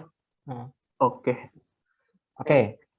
Nah, untuk hal ini, jadi gini, kalau menurut saya sih dari pengalaman saya, untuk CV, biasanya recruiter itu ya, kan kita recruiter dulu ya, bukan interviewer nih, recruiter itu orang yang cek CV-nya gitu ya. Recruiter biasanya akan spend cuman beberapa detik untuk lihat resume kamu. Dia tuh cuman go through doang. Oh, kira-kira ini apa namanya, kurang bagus, udah langsung buang gitu loh. Nah, jadi beberapa detik ini kita sudah harus bisa mendapatkan attention dari recruiter ini gitu ya. Nah, menurut saya beberapa hal yang penting adalah format resume atau CV itu penting banget nih. Karena kalau formatnya berantakan, terus terlalu kosong atau enggak malah terlalu banyak tulisan gitu ya, orang jadi males lihatnya gitu loh. Kayak aduh, itu kayak menjadi suatu pencerminan gitu ya. Memang kita tahu ya, don't judge a book by its cover. Kita juga tahu hal itu. Tetapi masalahnya recruiter kan lihat CV kan banyak banget ya. Nah, kita harus ya salah satu-satunya kita bisa mendapatkan attention dari recruiter itu ya cuma dari CV, masalahnya begitu kan. Nah, jadi CV kita tuh harus mencerminkan diri kita gitu ya. harus sangat rapi tentunya. Nah, jadi portofolio dan pengalaman kamu yang tentunya mereka tuh akan cek paling pertama nih pengalaman sama portofolio. Tetapi untuk posisi akademis atau pencapaian akademis, untuk beberapa posisi mereka juga akan cek nih, misalkan kamu di bidang kimia atau di bidang food science, hal-hal seperti itu ya. Nah, mereka juga akan cek tuh akademisnya, biasanya lebih detail lagi gitu. Nah, tetapi untuk posisi teknis dan lain-lain itu biasanya lebih ke pengalaman dan portofolio.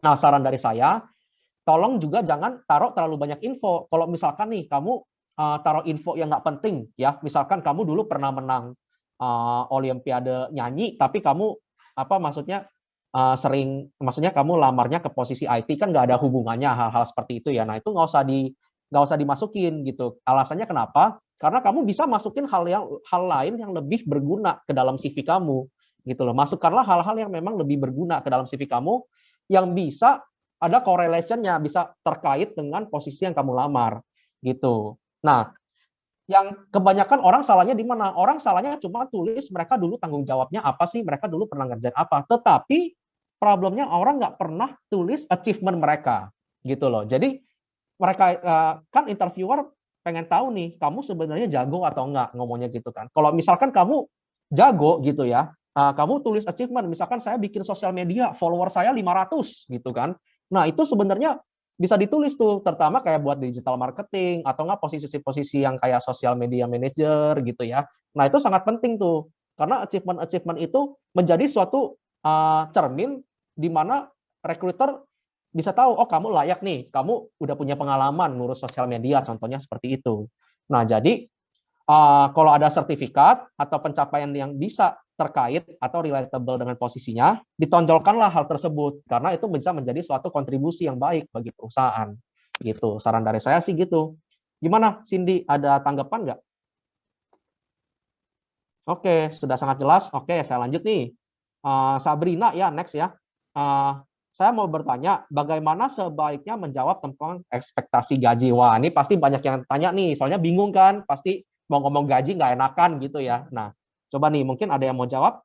Kak Kevin mungkin? Oke. Wah, bagian gaji nih. Tentunya kalau dalam interview itu ini lumayan penting ya. Ini anggapannya kayak final decision gitu buat kamu sendiri untuk menentukan apakah sebenarnya kamu mau masuk atau enggak. Nah, untuk ekspektasi gaji, sebenarnya kan saya tahu nih, umumnya pada orang-orang yang pertama kali interview pasti malu-malu akan menanyakan hal ini. Anggapannya kayak, aduh, saya takut nih kalau terlalu tinggi nanti malah nggak kasih masuk, terlalu rendah, anggapannya malah mengabuse sendiri gitu kan. Nah, pertama-tama kamu harus tahu dulu tentang range gaji yang pada posisi yang kamu ingin lamar. Kemudian jika kamu sebelumnya nih pernah bekerja, nah kamu bisa menjadikan gaji kamu yang dari pekerjaan sebelumnya sebagai patokan. Nah, dari sini kalau mau ditanya tentang ekspektasi gaji lebih detailnya lagi, nah itu tergantung juga terhadap workload-nya. Workload itu anggapannya beban kerja. Beban kerja kamu dalam posisi yang baru ini atau di posisi yang akan kamu lamar ini seperti apa. Jadi dalam sebuah interview itu kamu bisa menanyakan, sebelum kamu memberitahu bahwa ekspektasi gaji kamu berapa, kamu bisa menanyakan lebih jelas dulu. Sebenarnya dalam posisi ini tuh kerjanya apa aja. Kalau menurut kamu sendiri merasa bahwa dalam range gaji yang kamu udah research dan kamu merasa workload-nya ini sebenarnya lumayan gede nih, ya kamu bisa mengambil untuk rata-rata atas. Anggapannya kalau range gaji yang kamu cari untuk posisi yang kamu ingin, contohnya di anggapan 5 sampai 10, dan kamu merasa untuk posisi hal ini dengan workload atau beban kerja yang lumayan berat, kamu mau merasa, oh ini sepertinya lumayan berat nih, lumayan banyak kerjaannya. Kamu bisa ambil range gaji di antara 7 sampai 10. Ini balik lagi tergantung range gaji pada posisi yang kamu lamar ya. Nah, untuk hal ekspektasi gaji juga perlu kamu tahu bahwa tergantung kamu gimana menjual diri dan memberikan performa yang bagus kepada si perusahaan pada saat interview. Kalau kamu memberikan performa yang bagus pada saat interview, kamu bisa menaikkan ekspektasi gaji kamu lebih tinggi. Tapi jika pada saat interview dan setelah hasil negonya menurut kamu masih kurang, anggapannya menurut kamu gaji yang ditawarkan oleh perusahaan tersebut di bawah ekspektasi kamu, ya kamu bisa mempertahankan diri. Anggapannya kamu bisa bilang saya bisa lebih dari ini Pak, gitu kan, atau Bu, ya kan. Nah, dari bagian ini kira-kira dari Sabrina ada yang mau ditanyain lagi atau ada yang kurang jelas? Oke, sip. Terima kasih. Oke, selanjutnya kita ke pertanyaannya yang dari Andrian Santo. Siang Kak, perkenalkan saya Andrian dari Informatika UMN 2018. Saya ingin bertanya dalam proses seleksi untuk tahapan interview pengalaman organisasi atau volunteer memiliki pengaruh sebesar apa sih Kak? Terima kasih. Bagaimana kita menunjukkan kelebihan achievement kita tanpa terlihat atau terkesan sombong. Nah, bagian ini biasanya kan orang-orang penasaran nih, kalau di dalam kuliah itu dia kuliah pulang, dibanding dengan orang-orang yang punya kegiatan organisasi yang lumayan banyak, padat gitu kan, sampai pulang-pulang kuliah malam. Nah, sebenarnya seberapa penting sih hal-hal seperti ini terhadap interview? Untuk hal ini saya kasih ke Kak Mahe. Kak Mahe ingin menjawabnya. Silakan Kak Mahe. Oke, thank you Kak Kevin. Oke, ini tentang organisasi ya, jadi saya agak sedikit nostalgia jadinya ya, karena berdasarkan pengalaman saya itu kalau bisa dibilang saya semasa kuliah itu 80% organisasi, 20%-nya mungkin kuliah ya. Jadi kurang lebih saya paham. Jadi gini, pertanyaannya, proses seleksi untuk tahapan review pengalaman organisasi atau volunteer memiliki pengaruh sebesar apa? Volunteer sama organisasi ini mirip-mirip ya, tapi dia sedikit berbeda gini. Jadi anggaplah organisasinya ini organisasi kampus misalkan gitu ya. Organisasi ini organisasi kampus, tapi pengaruhnya sebesar apa itu tergantung kamu di organisasi itu. Misalkan seberapa lama kamu di organisasi itu, atau kamu sempat menduduki jabatan apa di organisasi itu gitu. Misalnya yang biasanya menjadi nilai plus kalau dalam CV atau resume yang pengalaman organisasinya itu misalnya kamu ada jabatan misalnya ketua atau wakil ketuanya atau sekretarisnya atau bendaharanya, pokoknya posisi-posisi yang di atas gitu.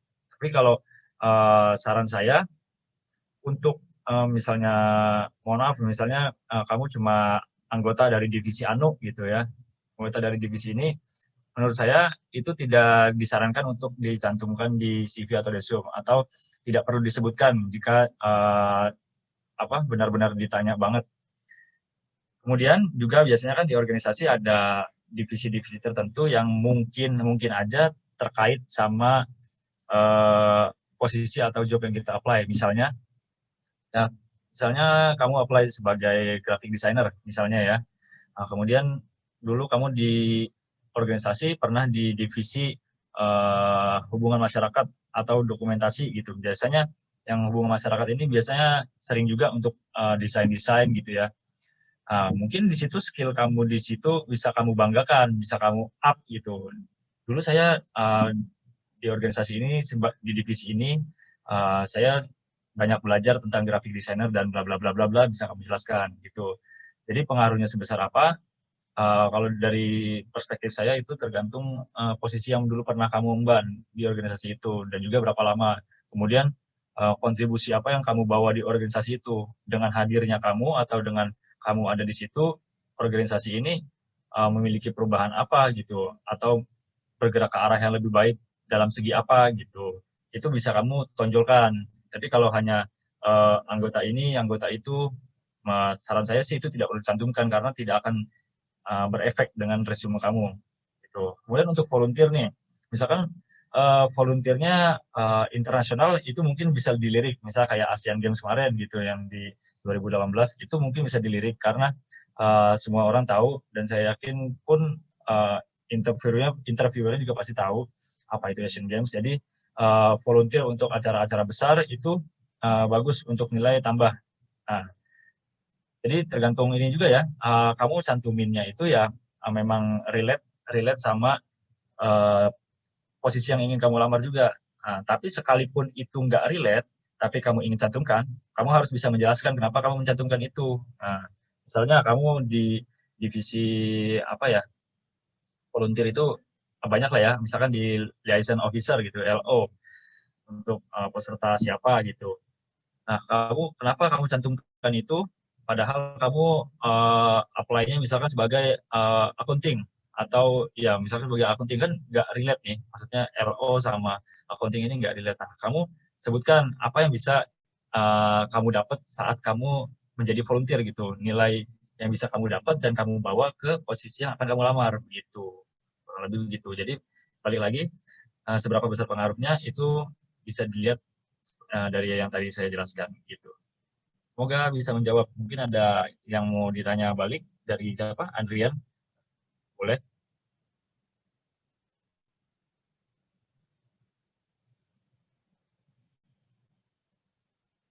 Oh, oke, oke, baik. Thank you. Oke, kita lanjut nih. Pertanyaan berikutnya ini luar biasa ya, pertanyaannya banyak sekali ya. Ada dari Eh, Kak Mahe, Devara Milenia, ya? maaf Kak Mahe, yang Hmm? yang punya Beni Septiawan bisa sekaligus kali ya. Soalnya kan mirip-mirip tuh, Yang mana ya? yang nomor 11. Oke, oh ya, Beni Ya, Beni mirip-mirip kan ya. Setiawan ya. Oke, Heeh. oke. Coba kita baca lagi.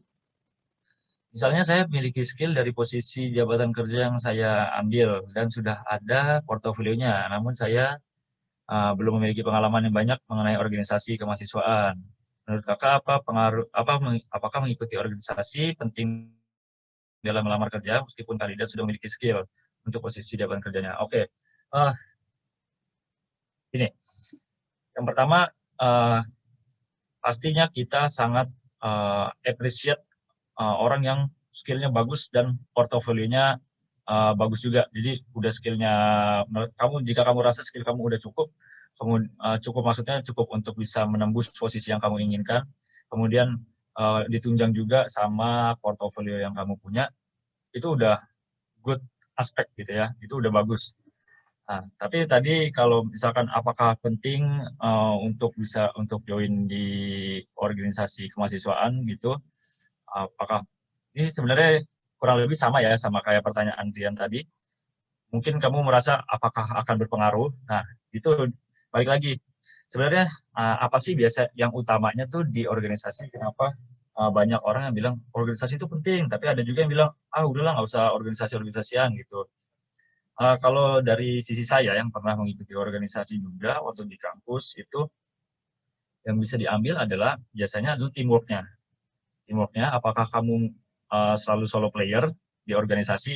Kan nggak mungkin kamu di organisasi solo player, mendingan kamu nggak di organisasi kan. Nah, jadi di organisasi kamu bisa unggulkan teamwork-nya. Jadi bisa di up saat interview. Oh, saya bagus dalam kerjasama tim, Pak. Nah, seperti itu. Kemudian juga dari cara kita bersosialisasi dan bisa menerima pendapat. Nah, itu juga perlu, karena di organisasi kan kita akan berada di satu lingkungan yang punya satu tujuan tapi dengan pemikiran yang berbeda-beda. Nah, ini juga penting di perusahaan karena perusahaan kan besar dan divisinya juga banyak. Nah, itu bisa kamu bawa dan di-up ke saat interview gitu. Jadi seberapa penting atau enggaknya mungkin bisa dinilai dari yang tadi saya jelaskan. Kalau memang kamu masih awal, mungkin kamu masih awal-awal ya, tingkat-tingkat awal, mungkin bisa buat pertimbangan juga karena nanti di situ akan ada pengalaman-pengalaman yang kurang lebih sama saat kamu sudah mulai masuk kerja gitu, sudah mulai di dunia nyata, sungguhan gitu. Dibanding kamu hanya kuliah, belajar, pulang, apalagi kalau misalnya memang kamu nggak ada internship atau magang, itu akan sedikit kesulitan beradaptasi dengan teamwork atau lingkungan baru. Itu sih paling nilai lebihnya. Gitu. Jadi tapi kalau memang kamu rasa bisa menembus dengan skill yang cukup dan portofolio yang bagus tanpa ikut organisasi, it's okay juga, nggak salah. Gitu. Oke, semoga menjawab. Siapa? Beni Setiawan. Mau ditanya lagi mungkin?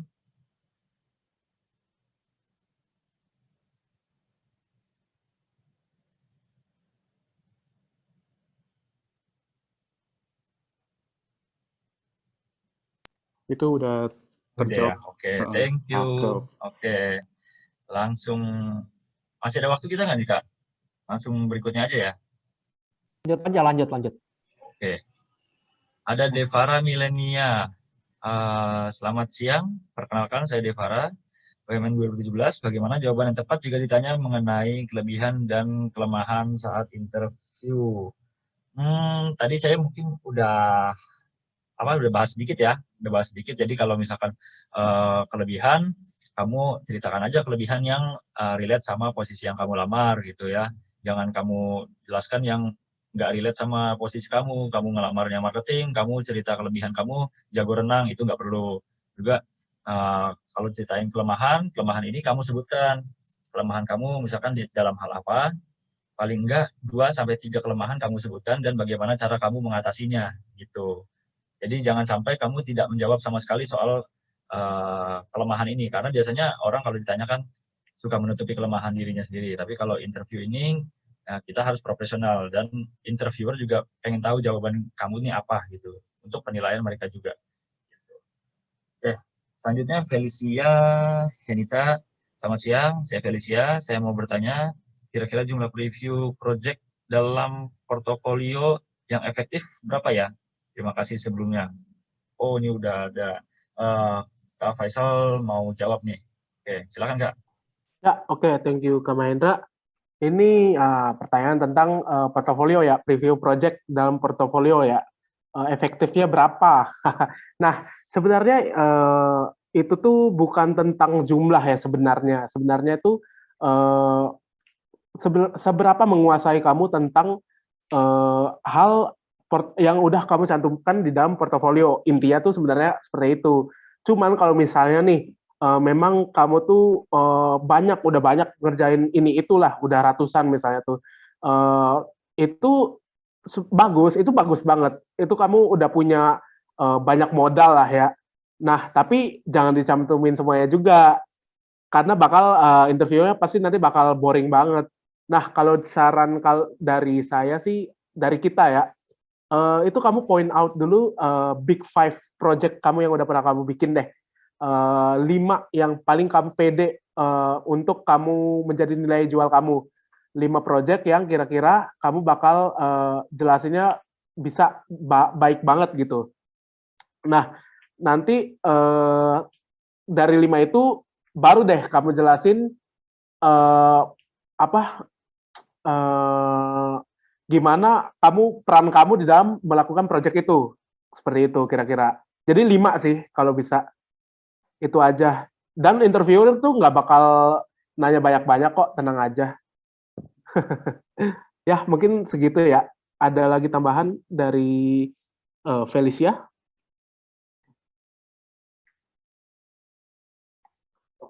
Oke ya. Oke, pertanyaan selanjutnya nih, langsung aja untuk mempercepat ya. Dari Velin Laurencia. Oke, siang Kak, saya Velin. Mau bertanya, gimana kalau ketika sedang interview diberikan pertanyaan yang tricky dan kita nggak bisa jawab pertanyaan tersebut, tapi tidak meninggalkan kesan yang buruk. Lalu ada lagi nih pertanyaan keduanya, bagaimana saat proses interview ada orang yang sangat bagus sekali, tapi waktu sudah bekerja hasil yang diberikan berbeda dari ekspektasi saat interview. Wah, ini pertanyaan yang bagus sekali. Mungkin ada yang Kak Steny nih mau jawab ya. Ya, silakan Kak Steny. Oke, Kak Faisal, thank you. Jadi langsung aku jawab aja buat pertanyaan pertama ini. Pastinya kalau kamu nggak bisa jawab pertanyaan yang dilontarkan saat interview, itu bakal jadi nilai minus buat kamu. Karena kamu dinilai nggak siap buat jawab pertanyaan-pertanyaan yang dilontarkan saat interview. Itu untuk jawaban pertanyaan pertama. Buat yang kedua, biasanya saat sudah masuk dunia kerja nih ya, ada yang namanya tuh peer assessment, yang gunanya itu untuk menilai performa karyawan selama bekerja dalam kurun waktu tertentu. Misalnya kalau kayak kasusnya untuk IT, mungkin ketika kita selesai buat satu project gitu, nah kita ada peer assessment, contohnya seperti itu. Nah, jadi peer assessment ini bisa berdampak sama hubungan kerja kamu sama perusahaan selanjutnya. Apakah kontrak kamu bakal dilanjut ketika kamu belum jadi pegawai tetap, atau kontrak kamu bakal diperpanjang dan diangkat jadi pegawai tetap, seperti itu. Jadi Aku rasa jawabannya itu begitu aja. Apa ada tambahan atau pertanyaan lagi dari Velin? Oke. Oke, berikutnya ada pertanyaan lagi nih. Dari Leska Novita ingin bertanya, sebenarnya berapa PD harus kita tampilkan ketika sedang diinterview? Berhubung disinggung Kak Mahendra kita harus bisa improve dan aktif. Namun diikuti Kak Faisal, kalau dalam interview jangan menceritakan hal yang tidak ditanya. Terima kasih. Mungkin Kak Kevin boleh jawab. Oke, nah yang kayak gini tuh tergantung posisi dan job title yang kamu lamar, Resa. But overall, supaya interviewnya tidak membosankan dan tidak terlalu singkat, kamu bisa mencoba menanyakan hal-hal yang kamu inginkan, atau bisa dibilang hal-hal yang kamu ingin tahu nih dari perusahaan tersebut. Biasanya interview yang nyaman itu adalah interview yang seperti conversation biasa. Nah, conversation biasa itu kayak gimana nih? Nah, coba deh, Kak Felix gimana? Ya, jadi kalau conversation biasa itu menurut saya adalah kita ngomongnya tuh santai gitu loh. Nah, atmosfernya nggak tegang, menurut saya sih gitu ya. Nah, kalau misalkan kita membuat, kita kan pas masuk ruangan interview nih, mungkin interviewernya ada 2 atau 3 orang gitu ya. Nah, tetapi kita harus pede, jadi gini, pede itu bukan berarti sombong ya. Pede itu sambil rendah hati itu juga bisa, tetapi kita pede bahwa kita tuh bisa mempresentasikan diri dengan baik. Nah, kalau misalkan kita senyum, kita rileks, bawaannya nggak tegang, interviewer juga rasanya enak karena mereka itu juga butuh kalian. Kan ngomong kasarnya kan seperti itu, ya kan? Kalau misalkan kita interview itu bukan berarti mereka kita butuh mereka, mereka nggak butuh kita, itu salah ya, persepsinya salah. Nah, jadi persepsi yang benar adalah mereka butuh kita juga butuh mereka, gitu ya. Jadi kayak kita tuh kayak menjual suatu skill. Kita jual skill kita ke perusahaan, perusahaan mau beli nih, perusahaan pembeli, calon pembeli. Nah, kalau misalkan kita di toko-toko jual beli yang enak gimana sih? Pembeli sama penjual kan ngomongnya bareng, santai, sambil nego-nego.